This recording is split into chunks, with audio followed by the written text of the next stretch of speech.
लाख की बात है ना, तो 15 लाख आ चुके हैं। वो मेरे जेब में आना जरूरी नहीं है, मेरे देश में आ गए हैं, वो हम लोग लेके आपके खाते 15 लाख आए।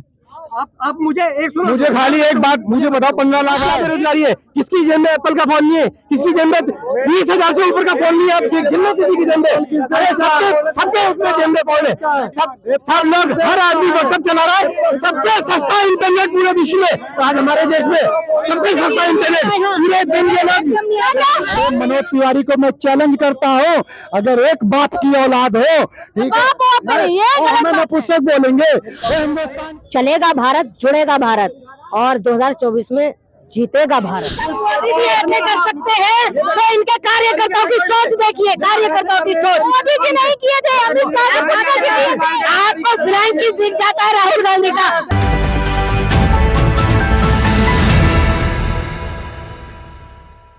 नमस्कार, मैं आपके साथ पल्लवी श्रीवास्तव और आप देख रहे हैं खबर दर्पण। आज हम मौजूद हैं राजीव चौक पे और दिल्ली के लोगों से जानते हैं कि उनके दिल में कौन है, बीजेपी है या फिर इंडिया है। तो क्या कहना चाहेंगे भैया आप?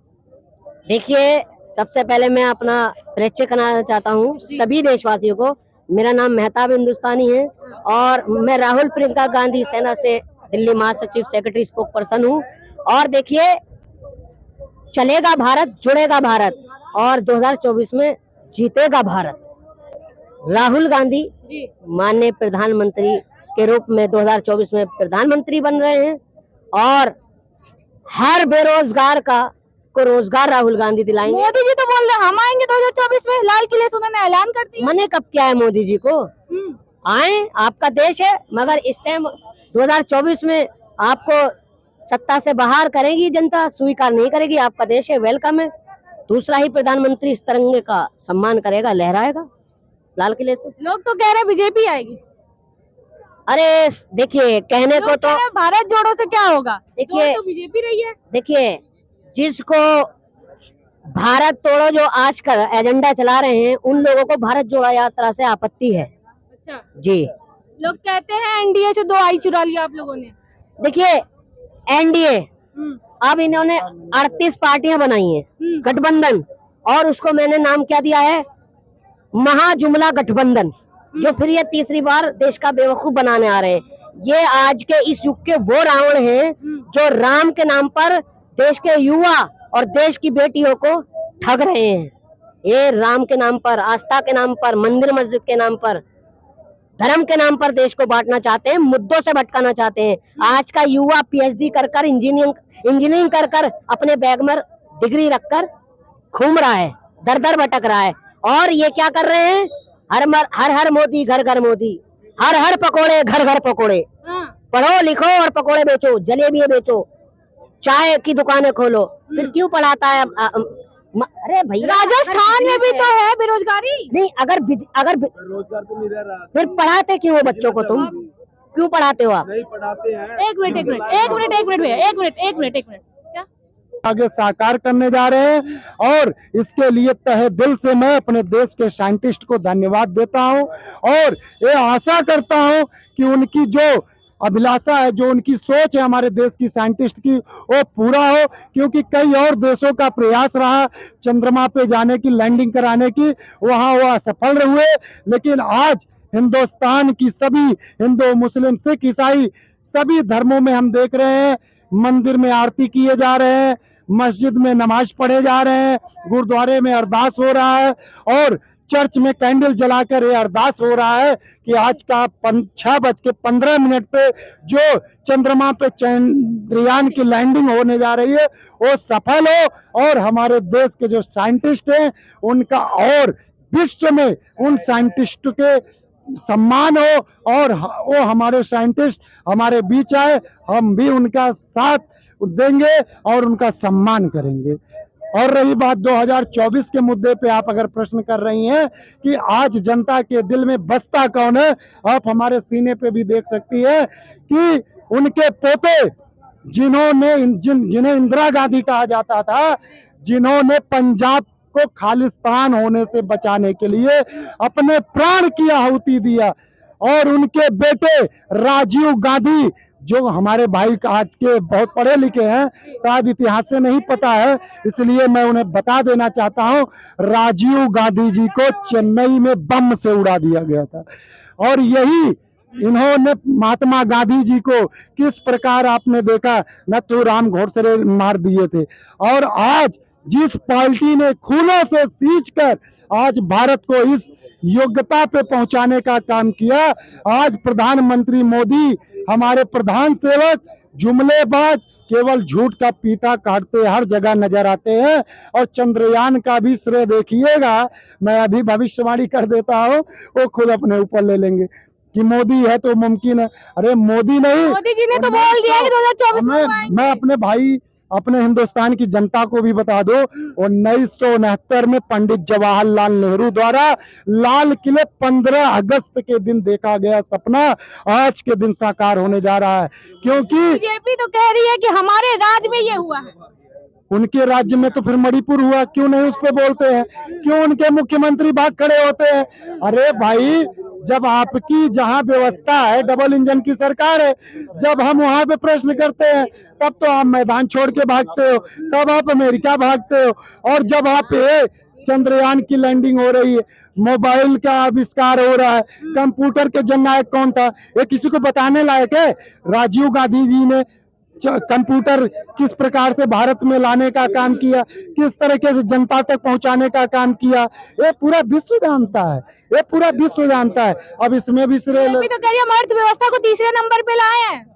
देखिए, बीजेपी जो चौकीदारी का दावा करती रही ना कि हम चौकीदार हैं देश के, और देश समझ गई है कि ये चौकीदारी केवल व्यापारी या बिजनेसमैनों की करते हैं और इनसे देश से कुछ लेना नहीं है, इनको देश से कुछ लेना देना नहीं है। हमारे इसी धरती पर हमारे देश के किसान जो दिन रात खेतों में रहते हैं, सांप और बिच्छू के बीच में, ठंड और बारिश के बीच में, उनको जब भी देखोगे खेतों में मिलते हैं। किसके लिए? कि पूरे हिंदुस्तान को खिलाने के लिए। उन किसानों की 750 की संख्या में हत्या किया गया। राहुल गांधी जी भी तो गए थे खेतों में लोगों के साथ, लोग तो कह रहे जुमलेबाजी है। राहुल गांधी जी, मैंने बताया ना कि उनके पोते हैं जिन्होंने अपने खून से इस भारत को सींचा, जिस भारत को बनाया, इस भारत को प्रभुता दिलाई, उसके वंशज हैं। और राहुल गांधी जी हर काम जानते हैं और जनता उन्हें प्रसन्न करती है। और 2024 में क्योंकि जनता भी उन्हें पूर्ण अपना नेता बनाना चाहती थी, राहुल गांधी जी को 9 साल में जनता ने निखार दिया और ऐसे फाइटर बन गए कि आज इंडिया का गठबंधन उनको अपना नेता मानने लगा है। और बीजेपी और इंडिया 38 पार्टियों से जो मोदी कभी बोला करता था, मोदी तो कह रहे सारे चोर एक। तरी पार कौन था? तरी पार कौन था? तरी पार कौन था? गुजरात से निकाला कौन गया था? अमित शाह। बात पूरी होने में दीजिए। आप चोर की बात कर रहे हैं, मैं तड़ी पार की बात कर रहा हूँ। आज तड़ी पार हमारे देश का दुर्भाग्य है, गृह मंत्री बना है, आप चोर बता रहे हो। अरे जब बीजेपी वाले बता रहे सुनिए, हैं। मनोज तिवारी क्या बोलते हैं, पुरुषार्थ पे सवाल उठाते हैं। अरे मनोज तिवारी को मैं चैलेंज करता हूँ, अगर एक बाप की औलाद हो, ठीक है, हमें नपुंसक बोलेंगे, वो हिंदुस्तान की नपुंसक बोलेंगे, मैं चैलेंज। आप सम्मान की बात करते हैं, एक बाप की बात नहीं कर सकते। अरे भाई, सम्मान की बात कर रहे हैं, भारत जोड़ो यात्रा की बात कर रहे हैं ना। के लिए मनोज तिवारी को मलयुद्ध के लिए ललकार रहा हूँ। अगर उनमें सामर्थ्य, फ्लाइंग किस दे रहे हैं? सुनिए, फ्लाइंग किस तो दिया नहीं। स्मृति ईरानी ऐसा हो जो फ्लाइंग किस देता हूँ, स्मृति ईरानी बैक साइड पे बैठी थी। आप संसद का अगर वीडियो निकालेंगे, पीछे बैठी थी और संसद में उन्होंने फ्लाइंग किस नहीं दिया।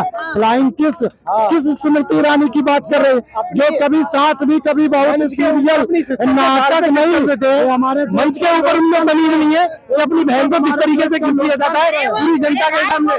देखो प्यार है, बहन भाई का प्यार मंच पे आपको ये सेंस नहीं है, ये सेंस नहीं है। बहन भाई का प्यार आप मंच में दिखाओगे, पूरे देश में दिखाओगे। मंच भाई के प्यार, बहन भाई के प्यार आप मंच में दिखाओगे। मोदी जी ऐसे कर सकते हैं तो इनके कार्यकर्ताओं की सोच देखिए, कार्यकर्ताओं की सोच। मोदी जी नहीं किए थे, अमित शाह ने किए थे। आपको फ्लैंक किस दिख जाता है राहुल गांधी का? आप प्रूफ करके दिखाइए, आप कैमरे की फुटेज दिखाइए। इनके ही सांसद हेमा मालिनी कहती है कि मेरे सामने तो नहीं किया। इनकी सोच देखिए। अरे बहन भाई का प्यार है, अगर मैंने जान पर प्यार कर लिया तो क्या है? क्या बात कर रहे हो? ये आज राष्ट्रवादी कुछ करना आएगा तो मोदी आएगा तो मोदी अभी कुछ कर लो। वही राष्ट्रवादी है, आज राष्ट्रवाद की बात करते हैं जिन्होंने 52 साल तिरंगे का अपमान किया। ये वही राष्ट्रवादी है जिन्होंने ये कहा अंग्रेजों से जाइए भारत के क्रांतिकारी यात्रा निकालने हैं तिरंगे की। आज ये आपको क्रांतिकारी कहते हैं। इनसे पूछो बीजेपी कब बनी थी, 1947 से पहले या बाद में? अंग्रेजों के गुर्गे हैं ये, उनके औलादे हैं ये। बीजेपी बनी कब थी? बीजेपी कब बनी थी? अंग्रेजों के पिट्ठू है ये। अरे आरएसएस बीजेपी कब बनी थी? बीजेपी ये गलती हमारी है। जब दो सीटें दी ना बीजेपी की, जब इनको ना बिल्कुल निलंबित कर दिया होता तो यहाँ देश में जहर ना फैला होता। अच्छा, ये भारत जोड़ो यात्रा पहन के आप लोगों को क्या दर्शा रहे हैं? मैं क्या दर्शा रहा हूँ? मोदी जी नफरत की चाय परोस रहे हैं, राहुल गांधी मोहब्बत की चाय परोस रहे हैं। सुनिए, नफरत के बाजार में मोहब्बत की दुकान खोल रहा हूँ मैं। ये राहुल जी ने लाइन दी थी, एक लाइन मैंने दी है। नफरत के बाजार में मोहब्बत की दुकान खोल रहा हूँ मैं। ऐसे ही 3000 किलोमीटर यात्रा करनी, मुझे प्रधानमंत्री बना दो। अरे प्रधानमंत्री के गुण है क्या? आप विजन लाओ, आप देश को बताओ कि मैं ये करना चाहता हूँ। महंगाई बेरोजगारी तो है। क्या बेरोजगारी है? बताओ क्या बेरोजगारी है? किसकी जेब में एप्पल का फोन नहीं है? किसकी जेब में 20,000 से ऊपर का फोन नहीं है? आप गिनो किसी की जेब में? अरे सबके उसमें जेब में फोन है। सब लोग, हर आदमी व्हाट्सएप चला रहा है। सबसे सस्ता इंटरनेट पूरे विश्व में आज हमारे देश में सबसे सस्ता इंटरनेट पूरे दिन के लोग नहीं है। M31 मुझे पहले एक बात बता दो, पूरे विश्व के अंदर इंटरनेट कहाँ पर है मुझे बता दो। वो इस सरकार के अंदर है। मुझे पहले एक बात बता दो, आपके खाते 15 लाख आए? आप मुझे एक सुनो, मुझे खाली एक बात मुझे बताओ, 15 लाख आए? एक स्पीच बता दो। 15 लाख की बताओ मुझे पहले। बताओ नहीं यार झूठो नहीं, सरकार ने बताने तो दीजिए। पूछ तो लो। देखो अब ये, अरे सुन, 15 लाख अरे एक मिनट, क्या 15 लाख बैग में। जब उन्होंने ये कहा ना 15 लाख, इन्होंने पूरी लाइन तो सुनी नहीं। अभी इनके पास वो है पूरी लाइन। आदमी, हर आदमी इकोनॉमिकली 15 लाख जितना मजबूत बन जाएगा ये देश का हर एक आदमी। आज कम से कम 6.5 करोड़ से ज्यादा लोग अच्छे दिन आए। बिल्कुल आए अच्छे दिन, बिल्कुल आए अच्छे दिन, बिल्कुल अच्छे दिन आए। अच्छे दिन आए। कौन सा गरीबी देखा? जो 15 लाख की बात है ना, तो 15 लाख आ चुके हैं। वो मेरे जेब में आना जरूरी नहीं है, मेरे देश में आ गए हैं। वो हम लोग लेके उड़ा रहे हैं। आपके लिए तो 15 लाख देखो, वो रही लिस्ट, वो रही 15 लाख की लिस्ट, वो लगी है 15 लाख की लिस्ट। वो 15 लाख है, धारा 370, वो 15 लाख है, वो हमारी, समझ गए? कोविड में वैक्सीन बनाना किसी देश के लिए और कम से कम 50 देशों में फ्री में वैक्सीन देना, वो 15 लाख है हमारे लिए। आज पाकिस्तान की बैंड बजी पड़ी है, वो परेशान है, वो 15 लाख है हमारे लिए, समझे? वो 15 लाख है। ये एक पता है क्या, देखो जिसके 2 नंबर के काम होते हैं, काम धंधा है नहीं इन लोगों के पास, तो मोदी जब इनसे थाली बजवा सकते हैं तो इनसे कुछ भी करवा सकते हैं। कच्चे खाने अभी इन्होंने, अभी एक बात यार उनको ये भी नहीं पता, जितने डॉक्टरों ने हमारे बलिदान दिया, जितने डॉक्टर ने, जितनी नर्सेज ने उनके लिए थाली बजाई थी, समझे? एकता दिखाने के लिए, उनको थैंक यू बोलने के लिए। नहीं, ये भी नहीं है कि मतलब मुझे पता तुमने नहीं बजाई होगी, उसको भी गलत बता रहे हैं यार। मतलब दुर्भाग्य देखो इस देश का, थाली बजाना भी इन्हें गवारा नहीं है। केजरीवाल भी इसी पे हंसे थे। कौन? अरे ये सब तो एक चट्टे बट्टे है ना, सारे चोर एक जगह आ गए सारे। इन सब चोरों ने किसी ने नहीं बजाई, इंडिया वाले चोर एक साथ, सारे चोर एक साथ। लेकिन दुर्भाग्य देखो इनका, दुर्भाग्य देखो, क्या केजरीवाल महाचोर, कैसे चोर है वो। शीश महल बनवा के। हाँ, 52 करोड़ रुपए लगा रखे उसने। कहता था कि मैं 39 दिन में कुछ नहीं लूंगा, गाड़ी नहीं लूंगा, बंगला लूंगा, सब कुछ ले लिया उसने। हाँ जी।